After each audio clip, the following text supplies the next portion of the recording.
Hello and welcome to the LRM podcast, sponsored by Adrian Flux Insurance. I'm Martin Dominy. Steve's not here today because he's at the NEC car show, where I guess you guys are going this weekend. Yeah, we're going tomorrow. Yeah? Yeah. Anything in particular, or just going for a look round? To be honest, I forgot all about it. Right. We've been invited down by the Military Vehicle Trust, so we're going to go and sit with them guys and have a little look. To be honest, I actually quite like the classic car show. I'm not interested in modern cars in any way, but I think me and my dad have been to the classic car show ever since I was tiny, so I haven't been for a few years. So it is an enormous show. Like, you struggle to get around it, but I guess if you just go and look at what you're interested in, it's the way forward. I haven't actually introduced you. It's just I'm sat here in a very cool workshop surrounded by military stuff with Joe Hewes and Jack Westaway from the YouTube channel Mr Hewes. We've been doing a very cool feature for the magazine, which you'll no doubt see in Land Rover Monthly very soon. And yeah, thank you for inviting me along. It's been a good day, isn't it? I think it's been a bit of a laugh. Yeah, definitely. It's been really interesting to sort of get behind the scenes and actually see what we're probably all so familiar with on our screens in person. All the professionalism to go with it. Oh, absolutely. I'd expect nothing less. Absolutely brilliant. We've even got the main health and safety officer, Ted, with us, which is an absolute honour. No one's going to be able to see him, and he is quite quiet, so they're not going to hear him. Nobody's going to see any of us, mate. That's a good point. We might get a little picture of him for the thumbnail for the podcast. Yeah. But no, been good crack. We've seen a few interesting Land Rovers today in various states of repair and disrepair. Yeah, apologies for breaking the one just before you got here. That's all right. If anything, it just adds to the backstory. But Land Rover owners going to be like, no, that doesn't happen. Broken. They don't break down. I don't believe a word of it. Yeah, well, when you needed it. Well, it is what it is. It's fine. We still had a good crack, and we did actually manage to photograph it. We were lucky enough to be just up the road from where it's currently getting some TLC. Yeah. So yeah, all good. But Jack, Yes. we'll start with you for a change. No, actually, shall we? Go on. Yeah, start Let's with do you. that. He hates Go on, it. then I'll have to go off my phone. Are you into about it? me. You No, I hate Land Rovers. Or every kind of Land Rover, I hate them all. I mean, No, I prefer Discoveries. yeah, you made that very clear. Yeah, You insulted yeah. Mercedes 3 earlier. Yeah, I don't really know why I like Discoveries, because they've only ever treated me badly. Right. Okay. But I just have some thing about them. Just obviously does something for me. And I like them. Your family history, to be fair, you've always been into off-roading. Yeah, driving. I've always quite enjoyed off-roading, but I don't know. They were always Jeep people. Yeah. Ooh. Really? Ooh, Yeah, his family were into Jeeps. big into Jeeps. Heathens. Well, my granddad was a trialing. Is it trialing? Yeah, trialing. Yeah. And then he was quite good at that. But Right. I was always in Jeeps. And then I don't really know where the Defenders kind of took over from Jeeps, didn't they? And then Dad was big into Defenders. And So then you had a Defender before me. yeah, I've had a Defender before, and it was an utter heap of junk. You had bought a particularly good one. Yeah, yeah. There was no floor over the no tunnel over the gearbox. You Nice. could put your hand straight through or drop anything straight through. Right. It also made conversation impossible. Yeah. And do you remember it was like a TDI, but Yeah, on a somebody had nicked- TDCI damaged Yeah. badly. Oh, lovely. So you had no room for your knees, which for me is no problem, but for anybody taller, no room. about The the spare seat? seat wasn't bolted down. So they put the dash in and then just They not put the bothered dash doing in and then anything gone, else. I'm done with this, I'm going to sell it. Yeah, so Right. they Okay. they put the dash in, and from a glance, say like outside from 2,000 miles away, it didn't looked look that all bad, right. yeah. But when you're in it, they'd like, you know how the TDCI dash is like sort of rounded, Yeah, finish was rounded, and what they've done is like cut the bottom out of the Tupperware. Right. And then got some Smith's gauges from Wish.com. Like one of them was blue, backlit, and then the other was green. Only about half of them worked, and it just looked absolutely. It looked awful. like a gash Christmas tree. To be honest. Yeah, Nice. It was Nice. terrible. I think it was basically made out of several stolen Land Rovers. Is how I could. It's Right. what it looked like. The bulkhead was TDCI. Well, the doors are a different colour. Yeah. Yeah, they were. Yeah. The bonnet wasn't off it. No, the bonnet was, had all the armoured plating on it, didn't it? You opened the bonnet up and looked at the engine, and was it a 300? I can't remember. The engine wasn't any trouble, but I just No, the engine wasn't trouble. I think it was a 300, yeah. didn't have things like, washer bottles or any of that. If Right. you open the bonnet, it's like, where is everything? Yeah. It was just an engine. Sounds like they'd done the very bare minimum. Don't think there Just- was even a fan. There was a radiator. It was a wonderful piece of equipment. The prop shafts were put on the Prop wrong- shafts fell off twice. I can see how this tainted your view of Defenders, because it doesn't sound like you've got. Twice. It was right up my street as cars go, because it was very unreliable. But it very quickly lost its its sense of, I don't know what. Well, it wasn't very good to start with. Well, it wasn't very good, no, but I fell out of love with it quite fast. Right, got you. Because it just kept going wrong, and I mean, like, fairly serious things. If it hadn't gone wrong, he'd run out of fuel, which yeah, I'm very good at doing that. Yeah, blade car I've ever had. You know, but yeah, then I swapped that in for a very reliable Ford Fiesta, and I had that for 5 years, and that never let me down. Apart from with the Land Rover. I'm not going to, with but Ford Fiesta. For 5 years, I had no problems. To be fair, then I went back to Discoveries because Right. I found a very nice one that I liked, and did that up quite nice. And that never really let me down until one day, and I wasn't in the best of moods. And it let me down at the... something really minor, wasn't it? Oh, the key fob. The key fob wouldn't work, so it wouldn't snap. Mobilised. Okay. Yeah, it mobilised itself. And I wasn't in a good mood, and I smashed the out of it. You weren't supposed to swear. Yeah, I wasn't supposed to swear, but you can't describe that any other way. Bit of jolly good. Yeah, I get a jolly good thrashing. jolly good I mean, I ripped out the headline in where the thing was. I ripped that out. Yeah. I smashed up the dash in front of me. I punched the radio. Most of the stuff inside. Yeah, I know. I lost my. You must have been having a really bad day. I was having quite a bad day, and then that wasn't enough because then I got out, must have lost my temper again. I decided to hit it with a branch a lot. So I was like a fly on the wall watching at the time because I was there. Oh, right. You could see the anger building up, and he was sort of when he was smashing the dashboard with his fist, he was hurting himself, but he was getting more angry that he was actually, hurting himself. Yeah. Then he got out of the truck, slammed the door, and then found that there was a metal bar leaning up against a tree. Picked the metal bar up, and then started smacking the windscreen, the side of the I smacked the windscreen, back lights out of it. Yeah, I did that, and so that got parked up for 6 months. Eventually, he ran out of energy. Yeah, Right. Yeah. Sounds like an expensive... It wasn't the cleverest thing I could have done. No, Well, I fully agree. But where we were working with a fleet of what I think there was about 20 Discoveries. Most of them were the 300 model. Right. There were a few TD5s.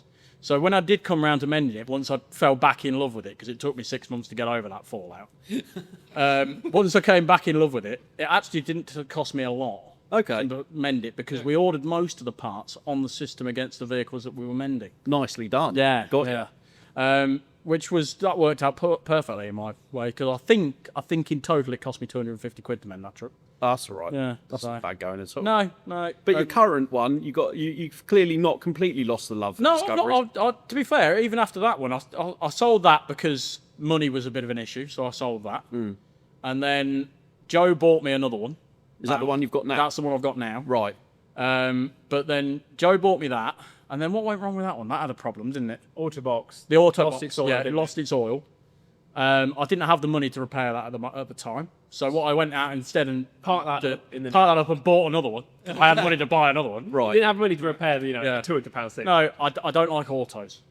Okay. So I didn't want to mend that. What I wanted to do was an auto swap. The ZF Auto in the T5 Discovery is just about the most frustrating. Yeah, I hate them. You've got to have the patience for Saint. They are better when remapped. They are. But the thing that annoys me most about that gearbox is torque converter lockup is bang on 50 mile an hour. So when you're doing not like single carriageways through the countryside, it's not too bad. It's either revving its nuts off or it's locked up and you've got no torque. Yeah. So that's basically what and I also find they're much worse on fuel. Oh, they are. Much Yeah, worse. definitely. Yeah. So what I did is I went out and I bought another auto. Obviously. Obviously. So I'll just point out, I tried to not allow it. It's like, I'm thinking of getting another truck. It's like, okay, cool. It's like, I found this. It's really tidy. It's done low mileage. Will you come and look at it? And I can't remember what I was doing, but like, what you were doing was being a bad friend and not coming down. That's basically what you were doing. I couldn't be less interested in Discovery. So I'm going to look at Discovery. I was like, I'm busy. So he goes off and looks at this amazing, immaculate Discovery. Seb came with. Tells me how great it is, so ends up buying it, comes back, and I look at it, I was like, Jack, where's the rear tow bar? It's like, it doesn't have one. And then I look underneath, and you can see where it's rotted off. Oh, lovely. And then I looked at the chassis, and it's all like blown, and it's not bad. It'd been welded over. It was terrible. It was worse. I was like, Jack, did you look at this with Ray Charles's glasses? I looked underneath, there was more oil leaks. If there was something that held oil, it was leaking. It was leaking brake fluid, it was leaking transfer box, it was leaking gearbox, it was leaking diesel, it was leaking engine oil, it was leaking diff oil. It was leaking battery acid. It was just a jump. Sounds like a right gem, Jack. It was. And on top of that, it was automatic again. With the flashing lights in the dashboard where it can't make up its Oh, yeah. hell's going. The M&S lights. It did have some of them on. Beautiful. It didn't have them on when I set off. Right, okay. The only thing I will say is the interior was clean. The interior was very nice. Which doesn't and my matter, plan Jack, at the time... How long does an interior last with you? That one's still quite clean. Don't start on me. It's just the passenger footwell doesn't last long at all. It's kind of, imagine like a bin lorry. Yeah, Like it's a little bit like with Jack, it's like it's all right for the drive, but everywhere it's like being the compactor of a bin. Right, I was going to say a Dennis dust cart. I did look through the window earlier, and I thought Joe's been hopping in and out of it all day, and I thought there's an act to opening the door. You've got to kick the rubber. I was going to say, it would be dropping out, but yeah, well, I do eat a lot of junk and drink a lot of junk, so that all goes straight in the floor. Yeah. So yeah, and then that one lasted me probably about 6 months. Why did you give up with that one in the end? Oh, because the gearbox. The gearbox did the same thing the first one did. Brilliant. So then I parked that up, and before that I was going to sell that one that Joe bought me, basically. Right. That was the plan. The one you're driving now? The one I'm driving. Right, okay. So the guy came down to pick it up, and we were talking about Land Rovers in general. I was talking about how I'd just like one, how I'd like it. So like done up a little bit with a manual box in it and all this. And he was like, well, why don't I just make this one into the one you want? And I was kind of like, I can't really afford it, but how much is it going to be? And he was like, oh, it'll be this much. And I thought, well, it'll take him about a month. I might be able to scrape the money together after that. So I was like, yeah, go on then, do that. And then the plan was I was then just going to sell that other one and just keep the one good one. Got you. And to be honest, I picked it up and it was all right, wasn't it? It wasn't too awful. It's done the Land Rover thing. I've developed a couple of leaks since. Almost immediately? Yeah, almost immediately. But most of what he did is spot on. Right. So I can't fault that too much. So it's better trouble with airbags. Yeah, airbags. One of the airbags kept blowing itself up harder than it should do, and then blowing itself off. Nice. Okay. So I nearly killed myself replacing the airbag.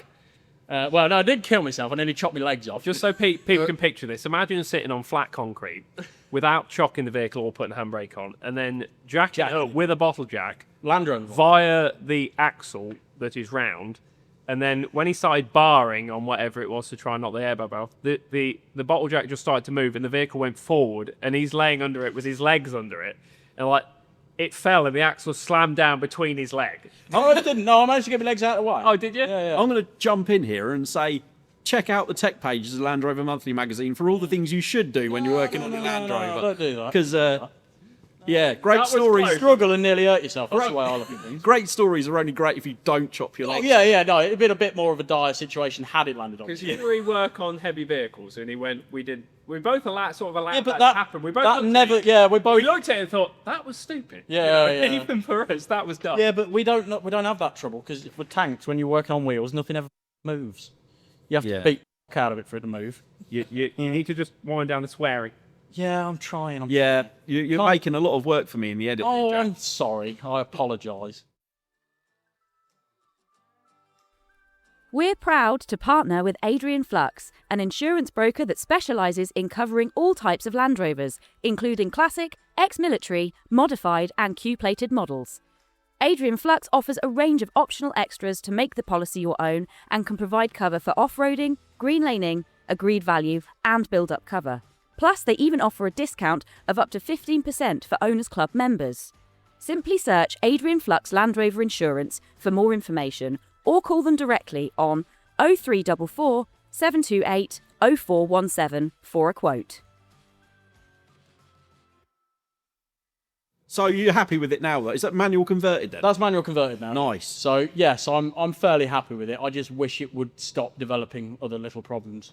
What issues has it got right now? Front prop shaft. Front prop shaft. Oh. Which we bent. I can't blame anybody for that. We're trying to pull out the winch cable on a Centurion Arv.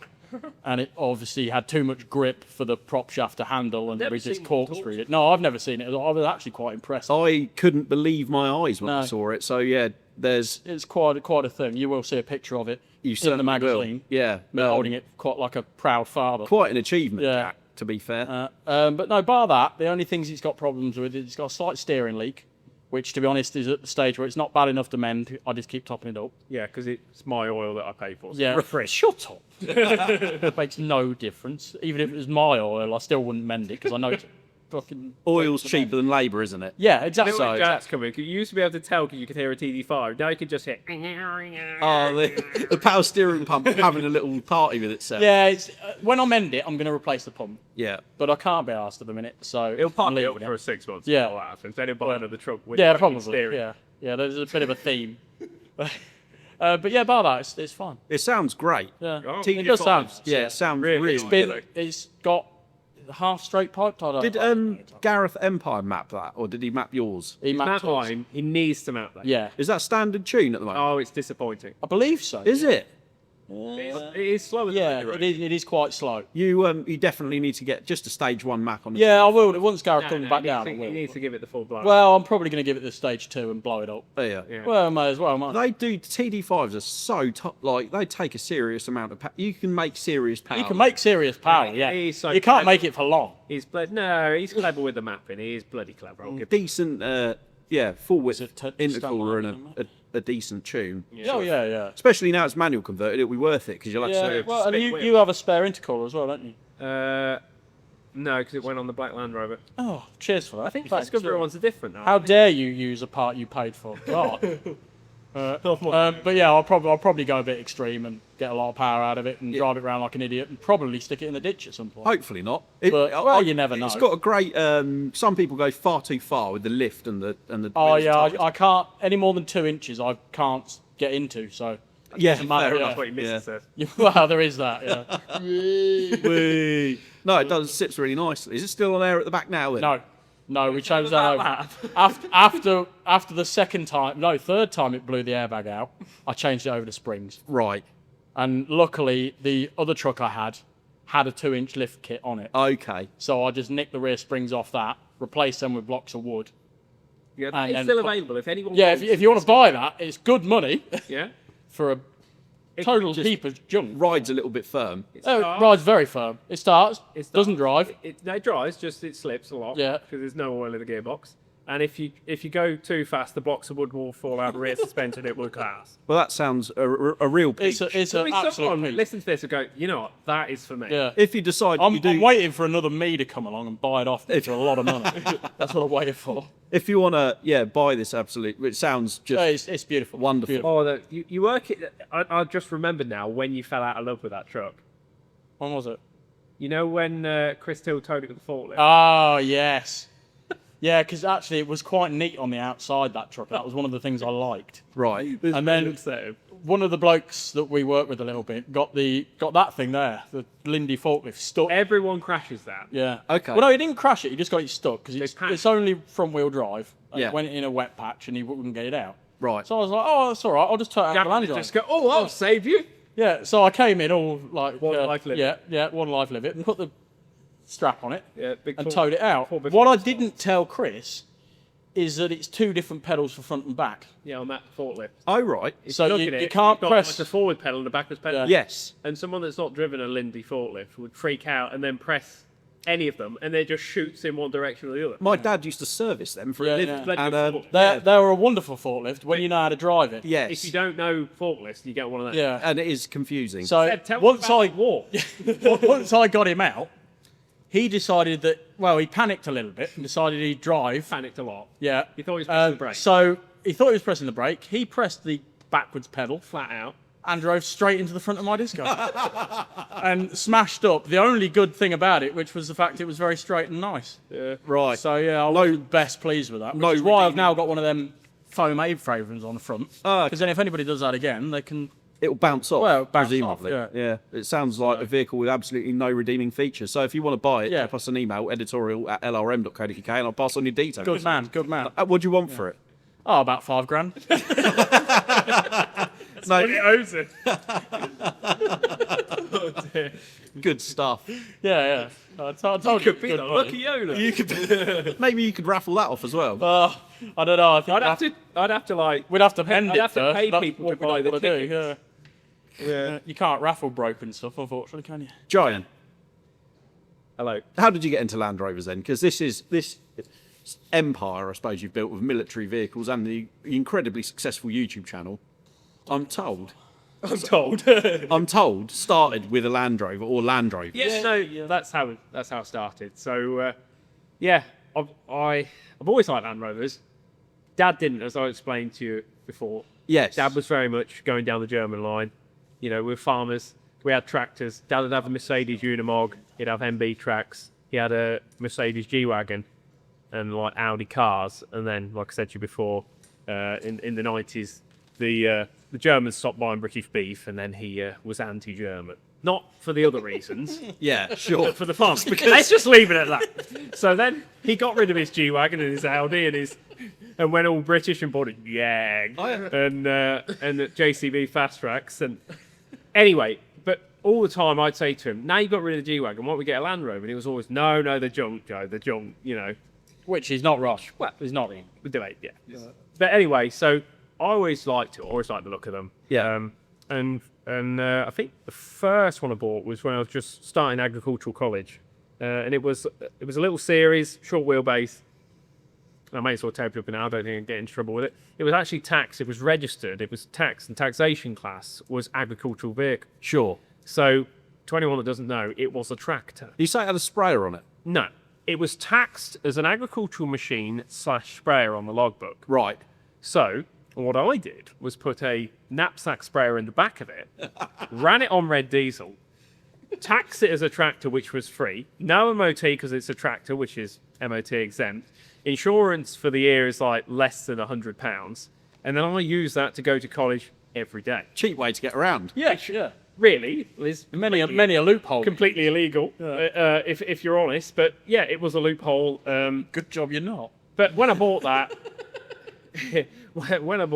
it was in a real state. So found it on eBay in Oldham in Northamptonshire. And anyway, brought it back.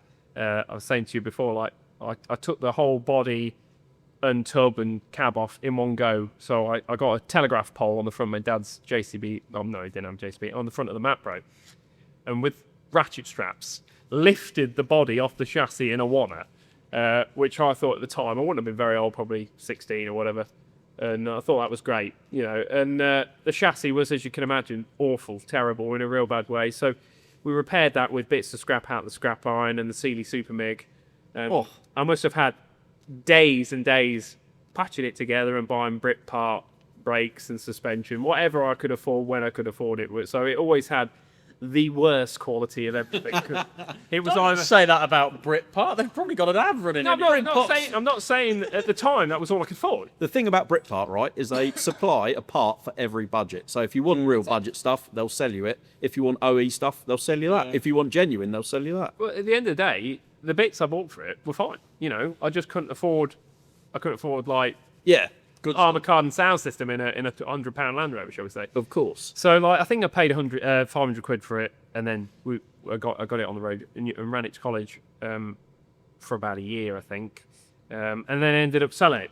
So, and then I think I probably sold it for, I can't remember, probably £1,500. So I thought, bloody hell, done all right. I've hit it big here. You know what I mean? Because you don't value your time as a kid, do you? No. So with that money, I then went on and bought something else, and that really, the snowball just got bigger and bigger, and then it allowed me, from buying and selling the odd Land Rover here and there, to eventually get into the armoured vehicles and the military vehicles. And yeah, so like it didn't just happen overnight. It took years and years, but fundamentally it all came from buying Land Rovers. And even now, as you've seen, I still like going back to my own ways. If I see a Land Rover that's for sale that I think there's I could see a future in that, I could repair that and move it on, I'll always still be interested if it's cheap. Of course, everything has to go back to not valuing my time and spending hours on it repairing it. So yeah, that's how we sort of here now. I mean, it's fast forwarded a lot of years now, but no, I've always had Land Rovers. I think after that series, actually, I had a Range Rover Classic. Oh yeah, and I love Range Rover Classics with the velour seats. I had one with a 200 TDI in it. Nice. So of course it had a hard life, you know, because people could afford to drive that. So it was well worn out when I got it. And they have like people that will be familiar with it, they have like a viscous couplet, so they're permanently four-wheel drive, aren't they? I think it was manual. Yeah, it was manual. Anyway, the Boyd Warner transfer box. That's it. We used to love it at college. Like, it was so comfortable. You know, it wasn't particularly fast. We'd obviously done the TDI remap with the spanner and the screwdriver, so it smoked well and went all right. You know what I mean? And I can't remember. We were going to the cinema one night. We must have had it full of those college mates, absolutely full of us. We were going around this roundabout, and we kept going round and trying to get it on two wheels, as you do. And, we were going round and round, and then all of a sudden there was a mighty bang, and we went from like doing 20 mile an hour around the roundabout to actually we're all through the windscreen. You know, stopped instantly. And I thought, oh dear, what's happened? Heavens. Everyone like scraped their faces off the back of the seats and the windows. I got out, and there was just gears and silver all around this roundabout. It shot the planetary gears out the rear diff all over the place. So I just put my hand in this massive hole. It like blew it open like a shell had gone through it. Put my hand in, picked out all the bits and pieces, chucked them in the boot, and off we went. Off the front axle. And I probably drove it like that for several months. And then, again, of course, I got no money until the time. So I think I hammered the rear casing back in and welded it up really badly. And found a diff out of something else, slapped that in it. And it was all right for a period of time. But I ran it that long with no prop on. What I'd forgot about is, you know, the rear drum is held on with like a house screw. Mm-hmm. That's only really for fitting it. But of course, when you take the rear prop shaft off, that's relying on it for everything. So I've been driving around for a couple of weeks with no diff in it, just a hollow casing and obviously no rear prop. And I pulled into the shop near college, I think it was Sainsbury's or whatever, I can't remember, doesn't matter. And I came into the car park, and I just remember hearing this round thing shot off from underneath me, went up the car park and smashed into someone's car, and it was the handbrake drum. So I did the honourable thing of, dear, that wasn't me. Backed up and went somewhere else. I've never picked up the brake shoe. I don't know what happened to that, but I did. They do fly well when they come off. They're ever so heavy, aren't they? I was on road test with my mentor. I was an apprentice at the dealership, and we were doing the same thing. We were testing a Defender for a vibration. Yeah. And we took the back prop off that. You'd never find a vibration on a Defender. That's not. Well, you know, they're such refined vehicles, but going down the road, and it was harvest time. This farm going up and down harvesting his weed side of the road, and the drum came off. Went in the field. We saw it leave underneath the Land Rover, and we thought we'd better get back sharpish because if that combine takes that brake drum, it's gonna wreck it. We're going to be in trouble. He was not happy, but we did find it eventually. But yeah.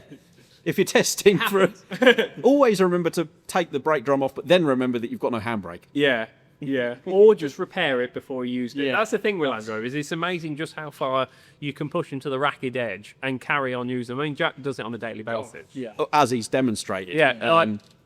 A Land Rover isn't truly broken until it literally will not move. Yeah, until it won't move under its own power. That's broke. So, funny you should say that, Joe. We were supposed to have a certain white Defender 110 on the OM606 in it today, but we did achieve photographing it, but unfortunately not at the place where we were going to photograph it originally because of yet another driveline related failure. Yeah. So tell us a little bit more driver related. Yeah.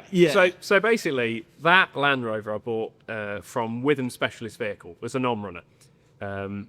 We'd done some bits for them, and I saw this in their yard. I thought, I've always liked those utilities. I've had a number of those Defender utilities, ex-Power Services, because they're actually very well maintained as a rule. This one was a bad example. But they were usually very well maintained, extra thick chassis, upgraded suspension. Generally, if you needed stuff like an axle or whatever, it was always done. So they tend to drive nice. So I saw this one, and I always end up going back to them, and I made a deal on it anyway. Got it back and got it going. We had trouble with the immobiliser because it had been parked up for so long. Anyway, I worked out, it was making a bit of a weird noise when I got it going. I thought, it sounds a bit queer, but anyway, been off the road for a while. And I took it to Anne today for a MOT. And of course he goes, I can't MOT that because it's a bigger category. Right, yeah. Class 7, Rob. Yeah, whatever it is. Yeah. He says, I've had a look at the turbo, and it's no more. So I thought it was making a bit of a weird noise. On the way there, we were going along, it was going well, and then it made a weird whistling noise. Then all of a sudden we got no power at all. Okay. And the engine warning light came on. So there were problems. So anyway, bought a new turbo on it, put a new turbo on it, and ran it around, got it MOT'd, and drove it all the way to France. No, you didn't. No, you didn't. No. No, you drove it halfway to France. Drove it halfway to France. Now, this was quite funny. So before we went, we thought, it's going a long way. We ought to check the brakes. And Ant said, the brakes are down, but he said it'll make it to France. What I should have done is listened to Ant Just driven it. and just took it with the original brakes. What I thought was, no, we've got time. Let's do the brakes. Anyway, I weren't very well at the time. I'm not going to use that as an excuse. So Jack kindly took on the job of sorting the brakes. Yeah. Yeah, So, well. as everyone knows, to do the brakes on a Land Rover, you have to take the hub off, you have to take the wheel bearings to bits. I don't know what Jack did, but I don't think I know exactly what Jack did. I don't think the wheel bearing went together with any grease. No, basically what I did is I was doing two things at once and I forgot to reapply new grease to said bearings. Right. Slapped it all back together. I had done 4, so I did 3 right. Okay. In my defence. It was only the last one that I didn't do right. And yeah, then he got halfway to France and that had got a bit warm, as it would do with no grease. Got you. And it basically melted the end off the hub. We're about 700 mile inland into France and going flat out down the motorway. Well, flat out, doing 70 miles. Yeah, Of course. This is TDI at this point. It was still a TDI at this moment in time. And anyway, we're going along, and all of a sudden there was this mighty bang. And I thought, that's weird. And the RPM went right up to like 1 million. You know, I thought, Yeah, sure. what's happened here? Of course, the missus instantly starts panicking, like, you know, the world's going to end. And I thought, not to matter, I'll just slap it in transfer box. You don't want to do that at 70 mile an hour.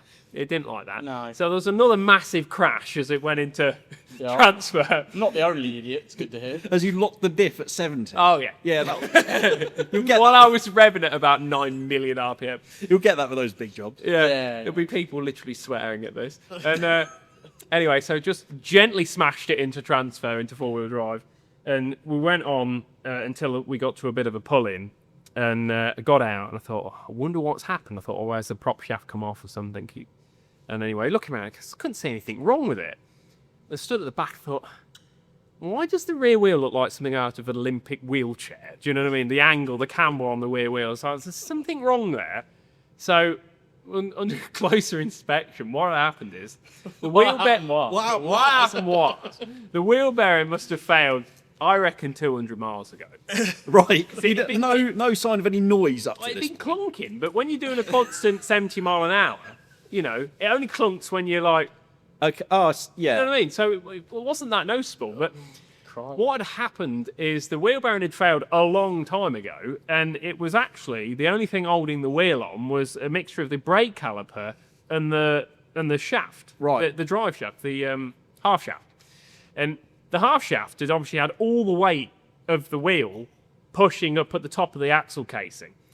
And it basically just milled itself away. It milled itself away, got blue hot, and then just snapped. And then, of course, that's why I lost drive. So we thought, well, that's ungood in France on a Friday afternoon. So I thought, well, we'll have a go at mending it. I mean, how bad can it be? And, of course, then when I jacked it up, took the wheel off, I realised that there was nothing left of the wheel bearing. Like, literally, you couldn't do anything with it. That's what heat does to them. So I thought, oh, this isn't ideal. Of course, the missus was really screaming at this point because you're at the side of the motorway in France. Everyone's talking gibberish. You can't understand the thing anyone's saying. I believe they call it French, Joe. Yeah.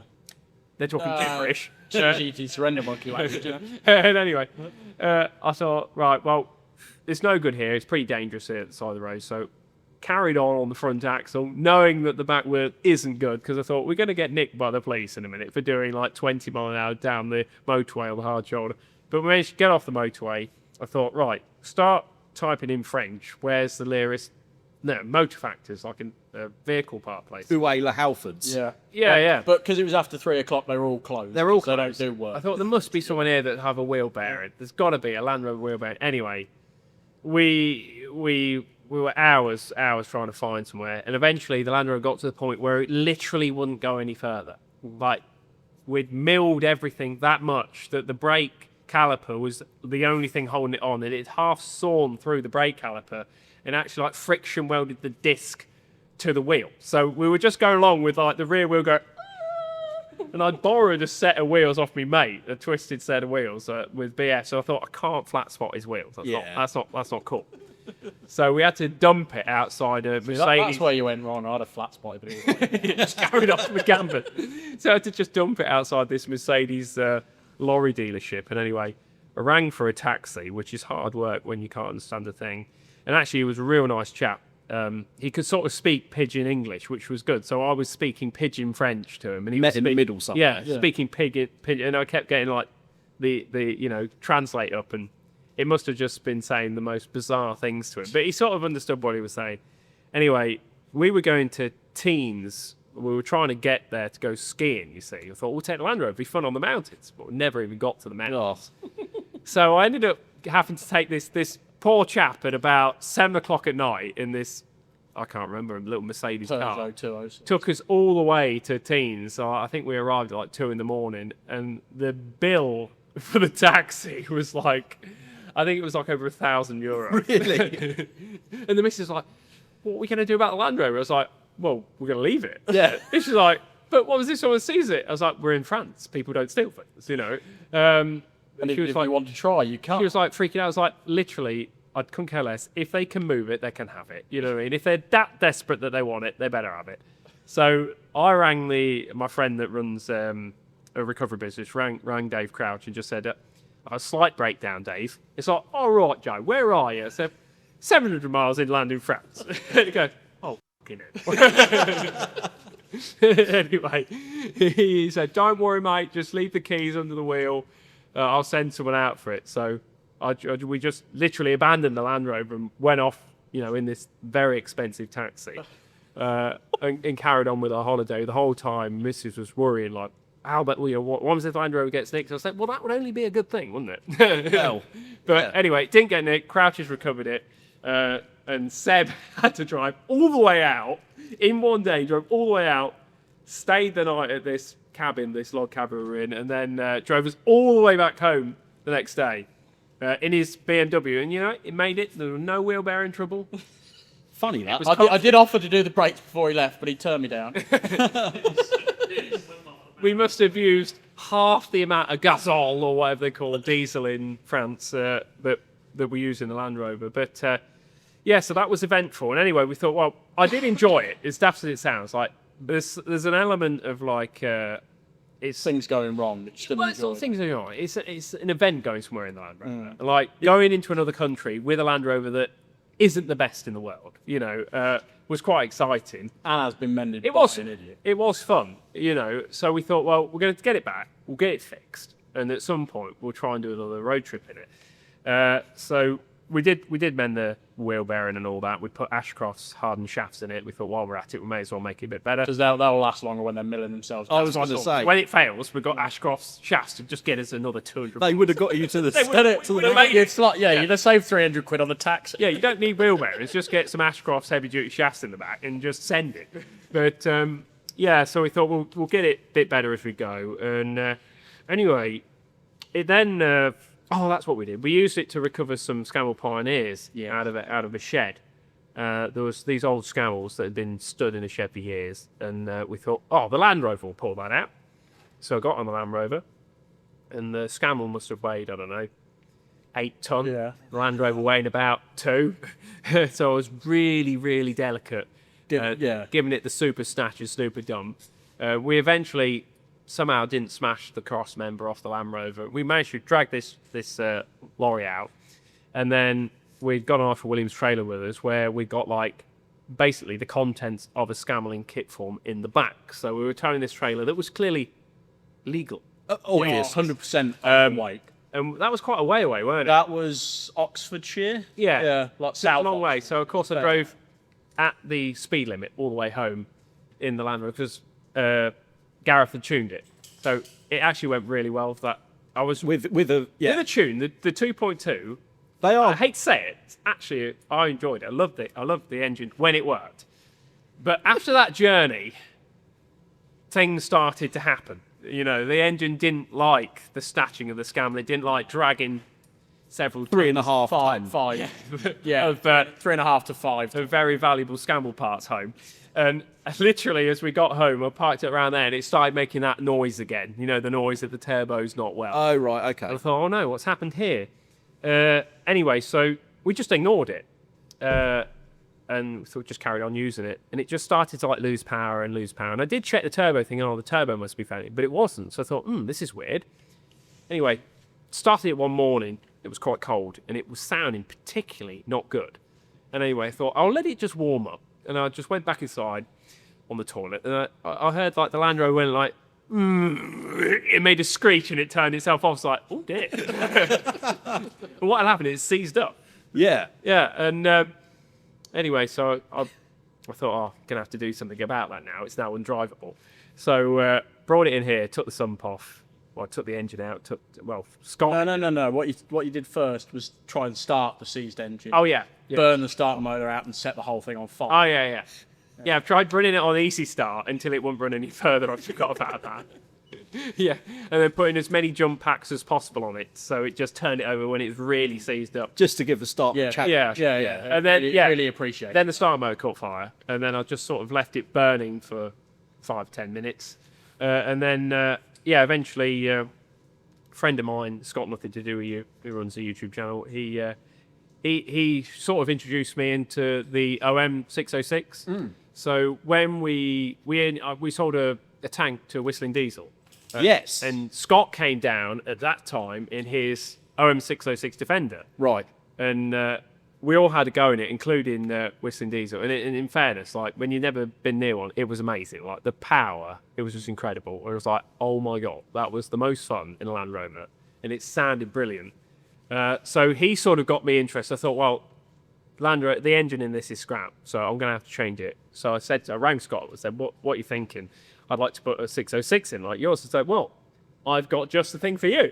He'd got an engine that'd been sat outside under a tarpaulin, under a gutter, in a canal. Beautiful. And he said, I'll sell you that.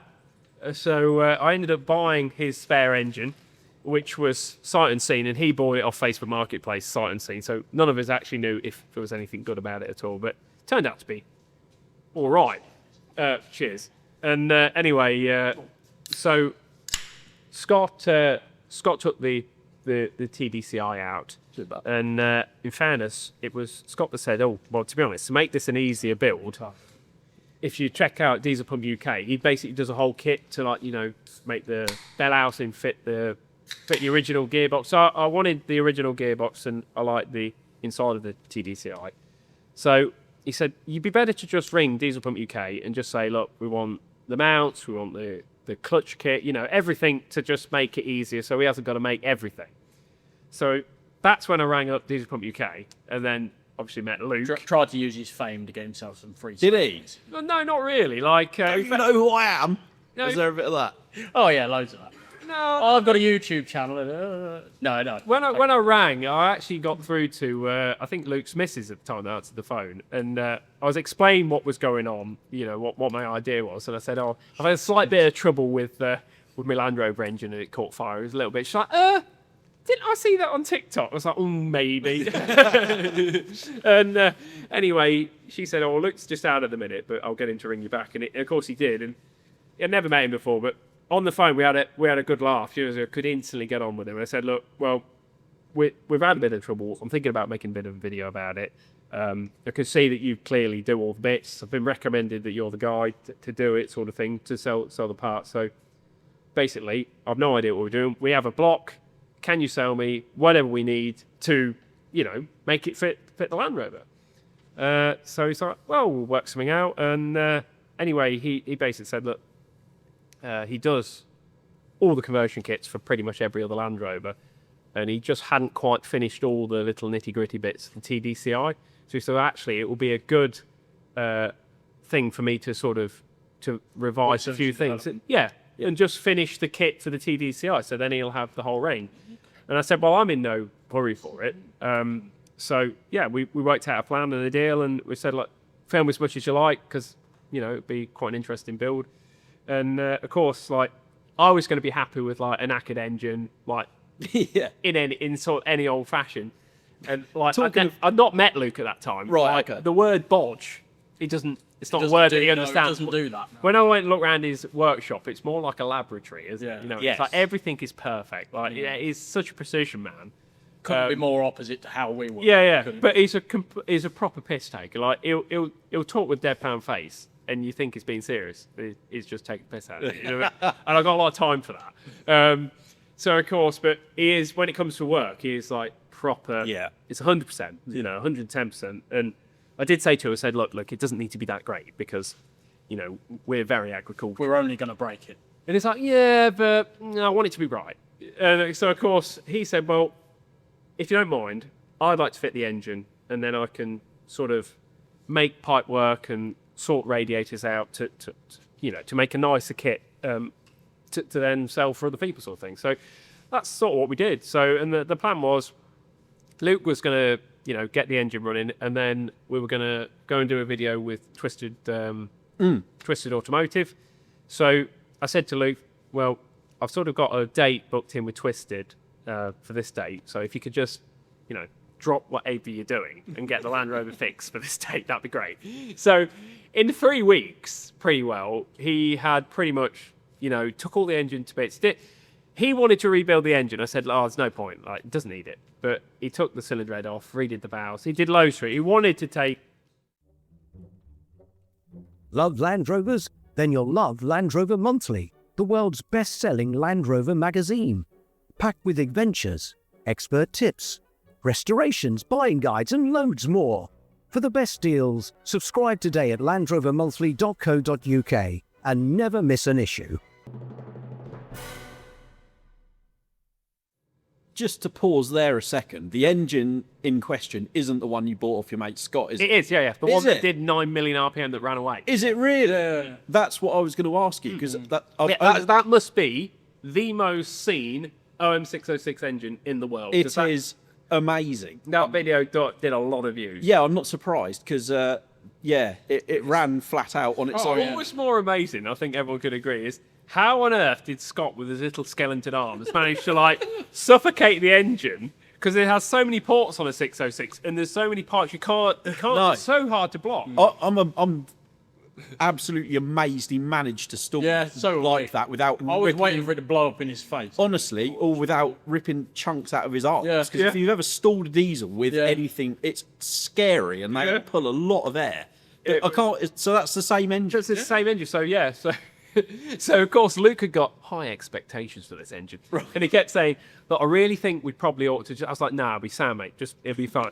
So of course Luke ignored everything I said quite rightly, and he said, "Look, I've took the sump off. I've had a look at the shells." He said, "Believe it or not, they're fine."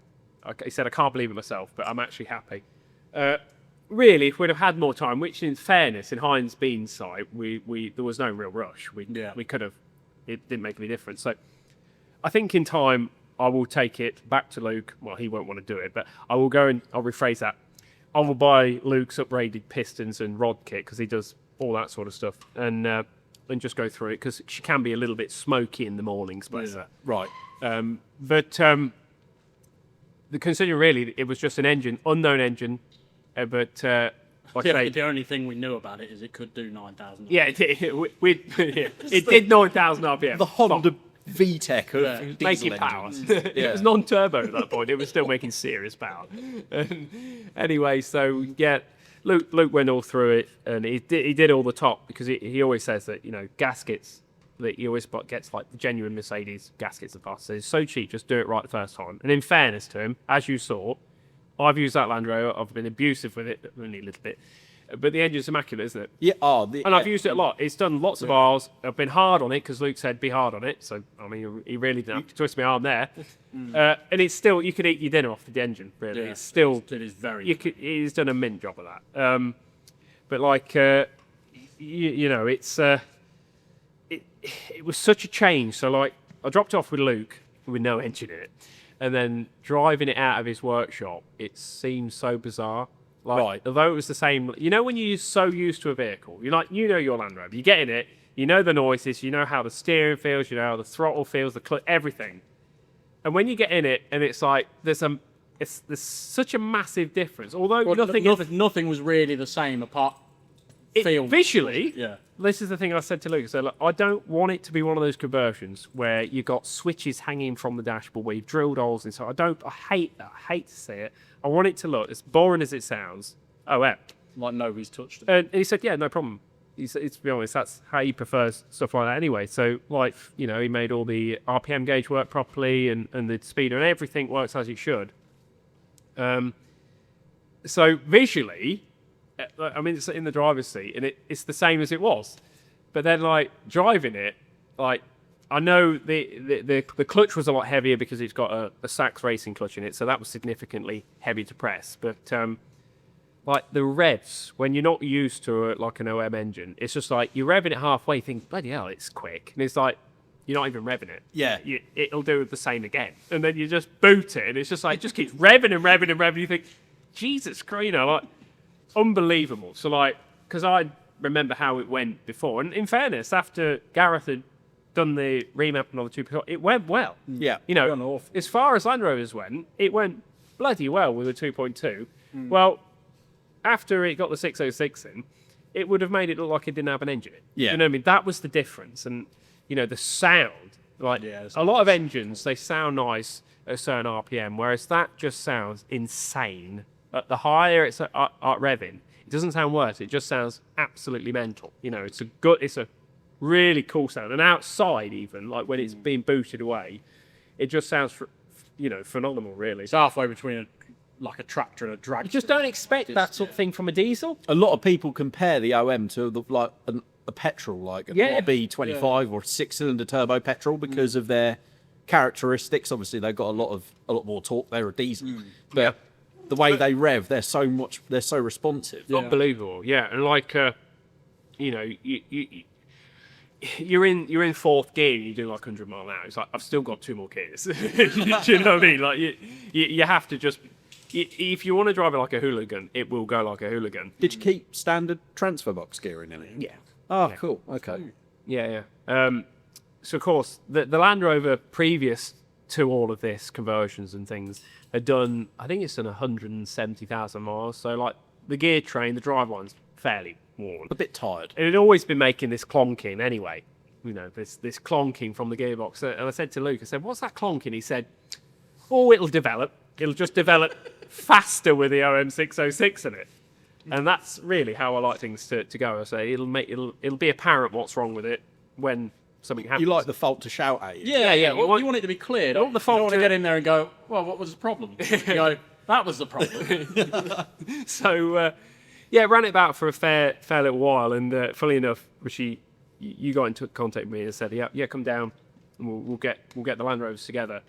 And of course, me and Seb went off to drop some parts off with it. And being a X-Power Services Land Rover, the rear tailgate opens up and underneath you're supposed to have 2 pull-out drawers. Right. But Western Power, every time that they sell one, they pull the pull-out drawers out and put it in the new ones, you see. So you don't often get it with the pull-out drawers because they can't be asked to pay someone 2 pence to make an unset drawer. So my one's drawless, and we were taking all this military swag to a friend of ours to sell it for peanuts. And it was just like intercom boxes. Anyway, we got the whole back of it full, and we thought, oh, we're gonna have to slide some bits in the. We try not to put stuff in there because it's annoying. Right. Because you put stuff under there, you slam the brakes on, and it rattles to the bulkhead in the truck to a place where you can't reach. Got it. So you have to sort of like try and squeeze yourself and then slide under the floorboards and reach right up to the back of the bulkhead, which is incredibly shoulders can do. So we thought, oh, bloody hell, there's one box left in it. We're unloading it. And it's rattled its way right up to the bulkhead. So I thought, I know what I'll do. I'll go forward, rev it flat out, and go backwards and slam the brakes on it. It'll shoot out the back door, So I revved it flat out, dumped the clutch a little bit hard, and what happened, it was just smashed the gearbox. It's an impressive failure. We looked at the failed part earlier, and I've never seen before. No. Yeah. And it is clear what's wrong, though. Yeah, it was obvious, wasn't it? As Luke said, it will develop. I can't fault your diagnostic process, to be honest. And to be sure that it was failing, what we did was, when I snapped it and it was going on, I put it in top gear and revved it flat out for 10 minutes until the noise went away. So it just milled out what was gripping, So I want it to be very obvious that it was broken. A pattern developing here. Yeah, I mean, Animals.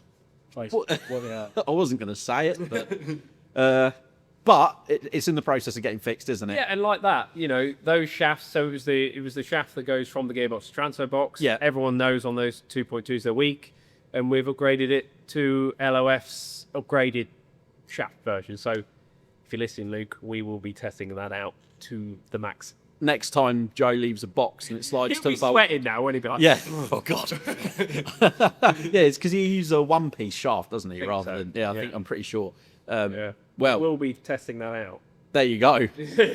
See how it does. But yeah, we still managed to achieve what we needed to achieve today. Very, very happy with about that. And it's been great to have a look around your numerous workshops and see what you've been up to. Let's talk a little bit about what you guys actually do, because I'm sure there'll be some listeners that aren't completely familiar with your, like I say, your. So- well, I suppose you. What we do day to day, we run a YouTube channel, which sounds a bit cringe, doesn't it? But basically, what we do is we restore military vehicles, mainly tanks and lorries, of all eras, really. You tend to find that Second World War vehicles are very expensive. Right. Okay. We can't afford them. Yeah, we've not broke into it. So, you know, it's a one step at a time sort of thing. So we're very much, we like the post-war stuff. So we're working on Centurions, Chieftains. We've got T-34. We've got various things, and you know, we'll basically film the process of, you know, finding it abandoned. We like to find them that have been parked up for years, maybe a gate guard, and then strip them to bits, try and get them going, and then test them out to make sure they're mechanically sound. Then we'll bring them in the workshop, strip them down, paint them, weld up any exterior, make them pretty, and then take them to shows and display them for the public, and then have a little play, drive around. And yeah, so we've usually got, I mean, how many projects have we got going on at the minute? Don't know, you did it. We've got probably at any one time, we've probably got 2 or 3 main battle tank projects. Right. In fairly major steps of restoration. 2 or 3. That's just in this room. Yeah, so that's in this workshop. We've got about 5 things on the go Yeah, at the minute. Right. I bet it's more than that. Well, Five it's 5 tanks. tanks, yeah, and then we've got We do all of the sorts. well, he's having a camper van made. Oh, I had a tour of that. Yeah, it's That's cool. It's really quite cool. nice. We've got a couple of lorries as well. Yeah. Bits and bobs like that. We've got a little dingo to have a mess around at. So yeah, we've got a fair few projects, but the big ones we class as like the tank stuff that are big projects. We've got about 5 of those on the go at one time. And all we really do is just film us working on it. Most of the time, we're just taking the piss out of each other. I was going to say I think a lot of the draw really is it's so relatable. It's just Well, the thing mates trying to do. Basically, yeah. Yeah. And we try and stick to that because it works for us. Yeah. And we don't have to put it on. No. Like, we find a lot of people You want do to similar see it. things. It's all very forced. Yeah. Whereas with us, it's not. We're very. Well, I'm very sarcastic as is. Are you? Yeah, believe me or not. It just got you there. Seb works fairly well because he's just a very good target. So We've all it's very got easy to take the piss personalities. out of Seb. It's very easy to take the piss out of Joe as well. And then we all kind of work together in that situation. It just so happens that some of us have a bit of knowledge on how to mend stuff as well. Yeah, but we like to... Just not wheel bearings. Yeah. Yeah. To be fair, we never profess to be professional in any way. So we like to give the audience the illusion, which isn't difficult, that we are complete morons. So they'll be screaming at the telly going, oh, these idiots taking this engine out of the tank, doing it all wrong. Yeah. When in some cases we are, but generally when it comes to when you know there's a fault, is like we are quite interested in the mechanics of how stuff works. Sure. We're all quite dedicated to like not being beaten by things. So no matter what it is, no matter how difficult it is, Some of us more than others. keep Okay. going at it until we, you know, because the only way you can learn for anything is keep failing. Jack will throw a bar at the, I was going to say Jack's you know, compassion runs high at times. being defeated by a remote locking. Yeah, I reckon I didn't get beat. It got beat. our biggest. Oh, you call him police. Oh no. I don't want to do that. Oh, yes. What did you say at the start? Put your phones on silent. I'm really So they sorry. don't- It was in the camping chair. And Oh, I bet. Yeah. How's ringing the police? Call your mum. I sabotage my own podcast. Yeah, and Yeah, I think our biggest expense with tools is actually torches. We tend to, I don't know why, but we've all got vendettas against a torches. bit of a consumable item. Especially magnetic torches. Oh, really? They always choose the wrong moment to drop on your head. Yeah, and they do. They drop on your head, or they fall off, and then they blind you. Yeah. That is the most infuriating thing in the world. Yeah. So they quite often get smashed. Right. Yeah. It was quite funny when we were doing a restoration on actually the world's biggest gun tank in the world for the Tank Museum at Bovington. Tell you what, and a really good bit of plugging. That was well done. That was nice. That was lovely. And, seamless. Yeah. Well, no one will notice what we did there. And anyway, it's fine. Plug away. The funny thing was, though, the reason I say that is we were working on the hull at the time. We ain't got the turret connected. And we got one of the curators of the museum coming to see how we're getting on.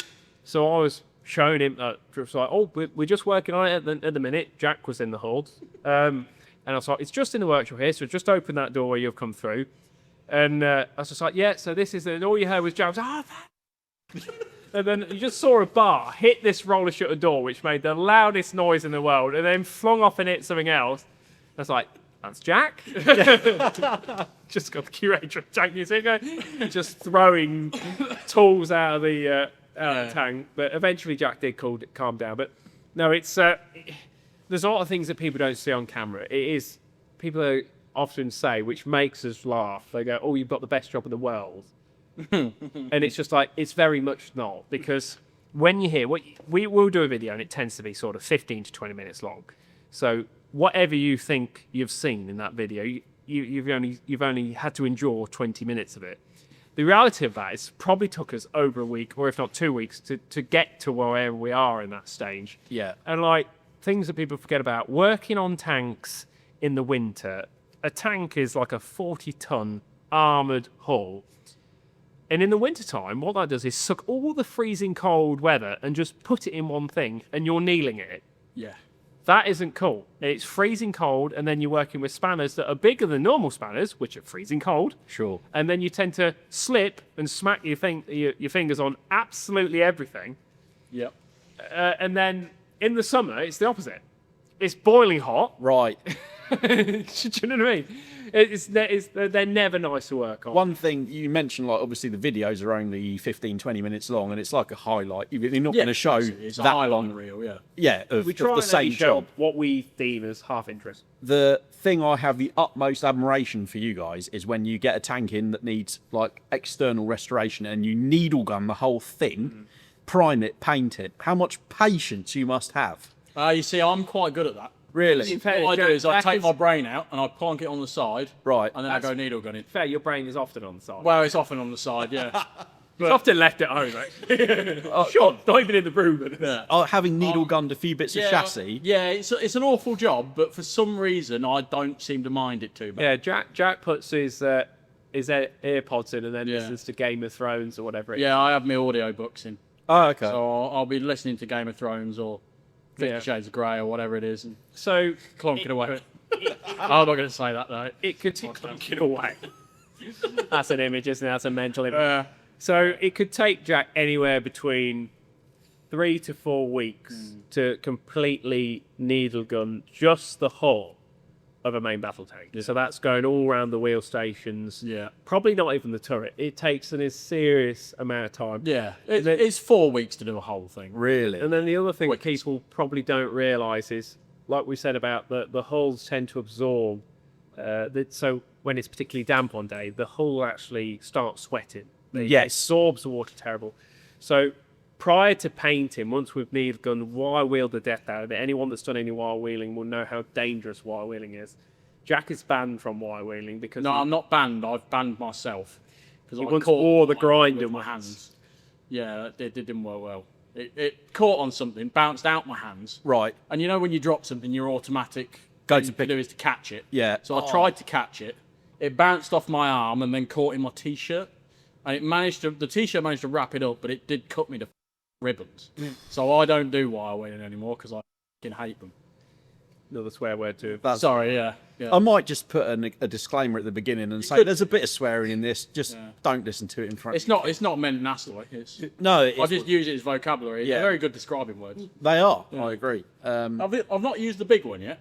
I was going to say you have been good in that respect. Can we keep it? I'm trying. To be honest, I don't use that one that often. Okay. The F word's the one I use a lot. That's a very good describing word. He'll use the F word where most people go Yeah. Because I hate saying as well because it makes you look gormless as hell. I completely agree. I do that all the time. Yeah, so it's all right. Yeah. But so yeah, like the process of doing them up does take an incredible amount. It's a long time. And there's only so much needle you can show someone on a video where they just fall asleep. So annoyingly, the thing that takes the longest, you can only show for the least amount of time. Yeah, sure. Which does take away from the effort that goes involved. And a lot of people go, well, why don't you sandblast them? Which is a very common thing we get asked. And the reason for that is you don't want to really sandblast a tank unless you take everything out of the hole. So the turret off, the turret ring off, all the internals, because you can never get the blast out of the turret ring. You've always got the element of the grit in there. Yeah. And when you then go to paint, you think you've got it all blown off nicely, and you go to paint, and as you paint, it blows a load of sand all down the side, and you've got to redo it again. So it takes longer. So unless we're doing a full, complete nut and bolt strip down, but a nut and bolt strip down on a tank, if you think it'd take a year to do a Land Rover nut and bolt, it'd take 10 to do it. Yeah. To do a tank, if you were doing everything. And that's probably with a few people. Yeah. But of course, we can't spend that amount of time. So we're trying to do the most we can in the shortest amount of time. So we are working every single day, pretty much. Yeah.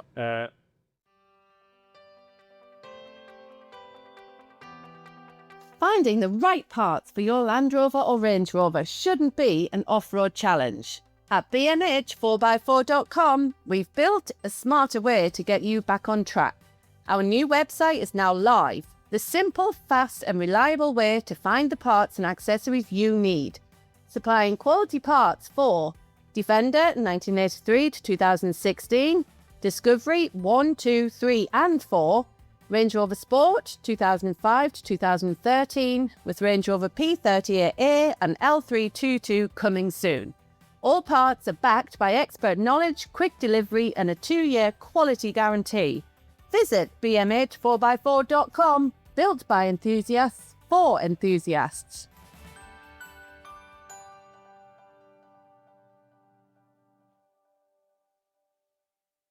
When we did that restoration for the museum, that I won't say because you'll say that I'm calling them out. We were working on that. We did that in under a year, and we worked. Did that in 6 months. Yeah, 6 months. It should have been a year. It should have been a 4-year project. Not mentioning anyone's name. They messed around with the paintwork. Well, made us yeah.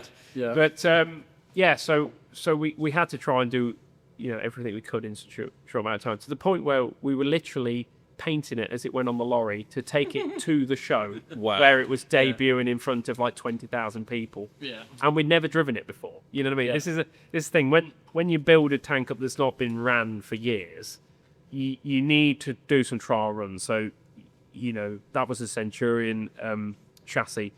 So the engine, you need to test it because they're a 27 litre petrol, basically out of a Spitfire. It's a Rolls-Royce Meteor in them. Right. And they have carburetors, and of course carburetors can give trouble. They have twin magnetos. Anyone knows anything about magnetos, they can give trouble. Everything you can think about can give trouble, but when they're running nice, they're brilliant. Yeah. But what you don't want to do is take a untested vehicle and then showcase it in front of 20,000 people that have also helped pay the sponsor for the build of it. So of course we took this vehicle thinking we've painted it on the way down.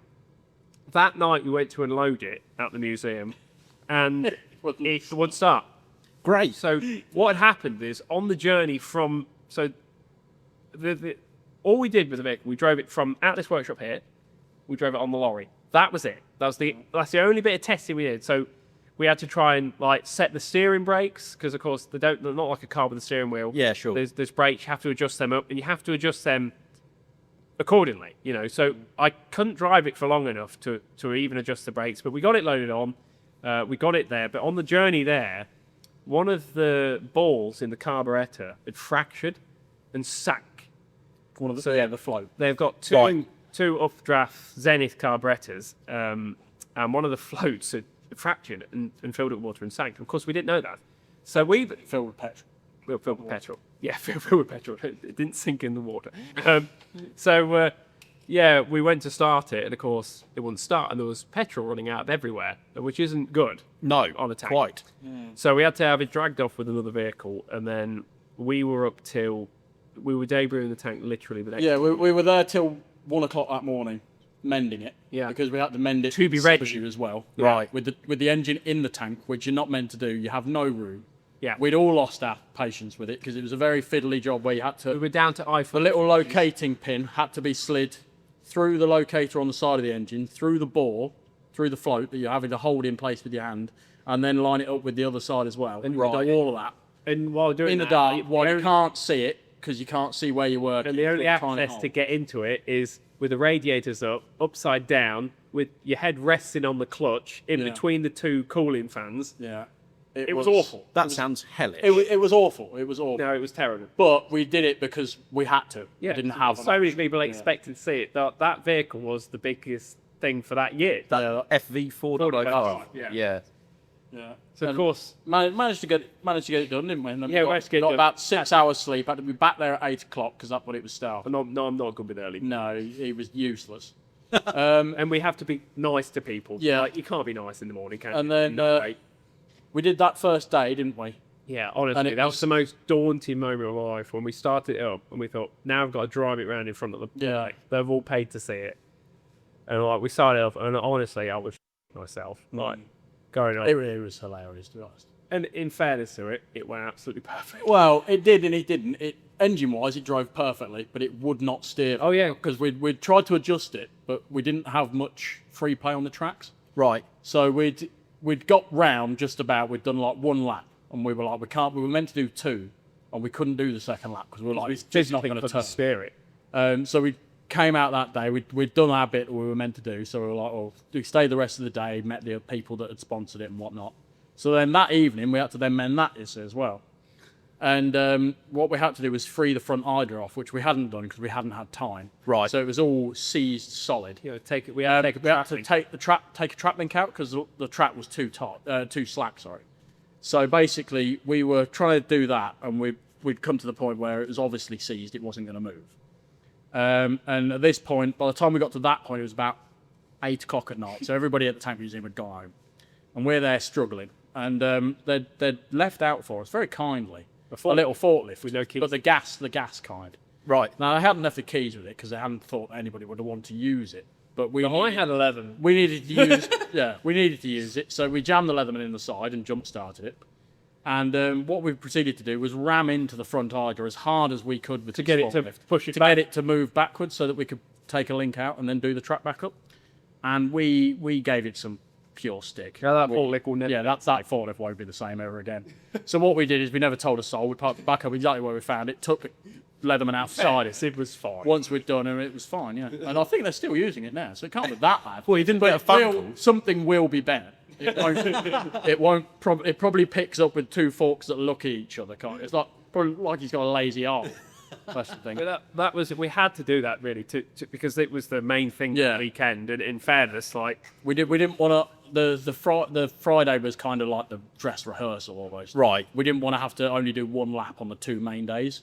So we were like, well, we'll fix that, and then we'll be able to do 2 laps and it's the do it first properly. proper big thing for us as a team. Yeah, it was. Right. First big major. It mattered to us that the public, we didn't want to let think we were a bunch of idiots. Well, we are a bunch of idiots, but we didn't want to let people down. People had watched us restore it and were looking forward to see it in person, weren't they? But the other thing is, because it was a prototype vehicle, no one actually knew how it drove. Yeah. All the reports of it said that it used to get hot, like it started to boil after so long, and it steered badly.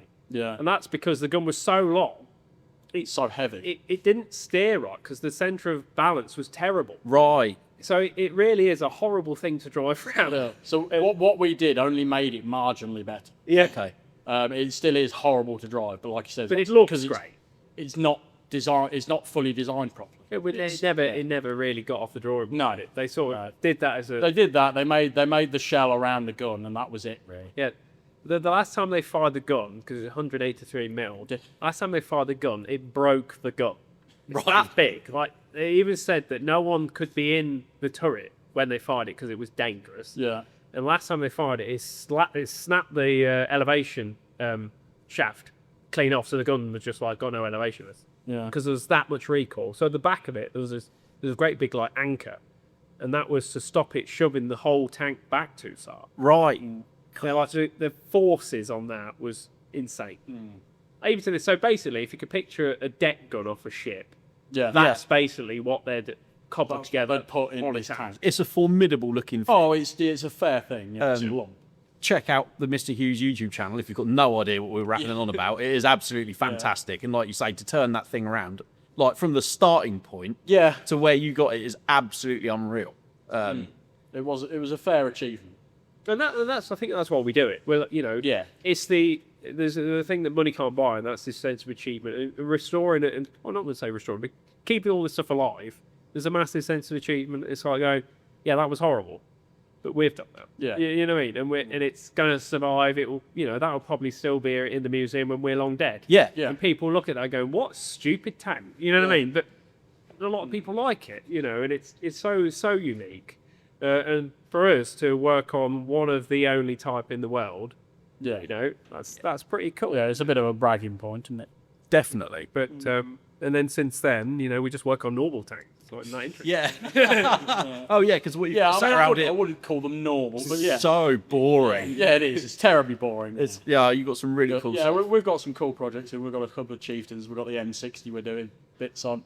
We do tend to try and do stuff for the museums as well. Yeah, right. Yeah, we're trying to get into that. Although actually getting them to agree for us to do work for them is very hard work, because museums they don't have a lot of money to spend on things like that. Right. We try and do it for as cheap as we possibly can. Well, ultimately, but you can't do it for nothing. No, of course not. No. And it's like the last one really. It should have cost them probably northwards of £100,000 for us to do that. Yeah, this is what people don't. And we managed to do it for I think somewhere in the region of 30 grand, didn't we? I think in total. Well, our bill was less than 20, but yeah. So which isn't all we thought was really good. That's only possible because of the channel and people watching the videos. So we could say to the museum, look, we can take on the restoration and cover most of the costs. So we're going to fix your tank for you for next to nothing. We just need you to pay for welding wire, metalwork, paint, stuff like that. Yeah, sure. And like Jack says, to restore, say, that Chieftain tank there, you'd need to, if you were to take that to any other company to have that restored, you'd need to probably find £150,000. Yeah. Just to restore it. Yeah. Like it's an incredibly expensive. It's quite a mammoth undertaking, and don't get me wrong, people charge a lot of money for it. Yeah. But you can understand why they do it. Definitely. Yeah. We just have the luxury of, because of the channel, we can charge less. Yeah, which it gives people the opportunity who will normally have the opportunity to get something sorted. And I think that's quite good, because we wouldn't have had the opportunity to do it without the channel. Yeah. It's sort of helped us, and it's like, well, actually, to keep it interesting, we can actually help other people and be able to be quite fair with them. Absolutely. Just literally charge them the bare minimum cost of what it is. Yeah. But we do tend to try and really just do our own stuff, because we can film it how we want. Yeah. Doesn't matter what happens. As you probably tell, we don't take anything too seriously. Stuff breaks. People freak out about things breaking, don't they? They're worried, I don't want to use this because I'm going to break it. Why? Yeah. Why have it? If you're not going to use whatever vehicle you've got, who are you saving it for? Absolutely. That's what I don't understand with people. They wait their whole life, put a car in a garage, No. won't use it. Yeah. You think, who are you saving it for? Rust can be fixed, damage can be And then fixed. you're like, well, it's worth X, Y, and sell it then. Yeah. If all you're worried about money, sell it. And you'll do nothing with that. You need to go and enjoy your life. And I like to say, we do enjoy when we go out and play with them. 100%. We don't go. It's one of our favourite times of year when we get to go to shop. We don't want to break the engine. Yeah, we could break the engine. Yeah, an engine for that Chieftain tank, for instance, is probably 20 grand if you break it. Yeah. No one can afford to lose 20 grand, but what's the point of having it if you're not going to have a go at playing with it? And to be honest, really, we're not to the stage now where we're trying to break them. And they don't break, you know. And the funny thing is, that's what we could do with is more work. Give me problems.